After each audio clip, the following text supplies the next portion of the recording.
Drugs જેવા નશીલા પદાર્થોના વેચાણને લઈને વડોદરા પોલીસે અસરકારક કામગીરી કરી છે।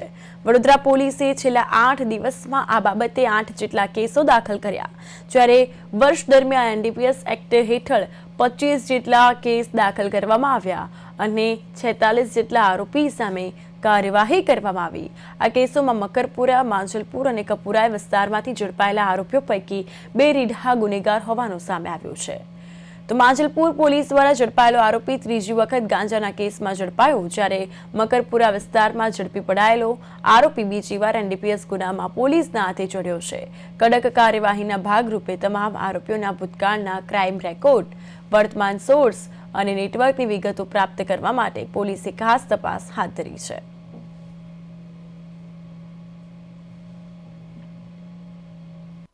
કાર્યપદ્ધતિ, ઇન્ટેલિજન્સ કલેક્શન, ઓપરેશનલ પ્રિપેરેડનેસ તમામ વિગતોને એમને બ્રીફ કરીને તૈનાત કર્યા।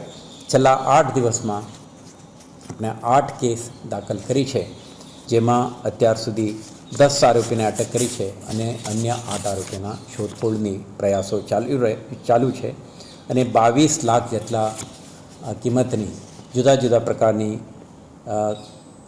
નશીલા પદાર્થોને જપ્ત કરીને તપાસ હાથ ધરી છે।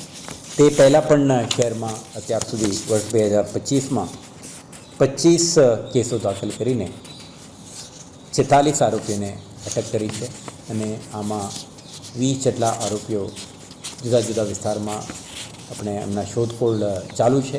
એટલે શહેર પોલીસ તરફથી એન્ડ ટુ એન્ડ ક્યાંથી આવે છે, કોણ હેરાફેરી કરે છે, શહેરમાં કોણ કોન્ટેક્ટ પોઈન્ટ છે, કન્ઝમ્પશન કરનારા ક્યાં રહે છે, ત્યાં સુધીના એન્ટાયર એક્સરસાઇઝ કરવાની પ્રયાસો થયા છે।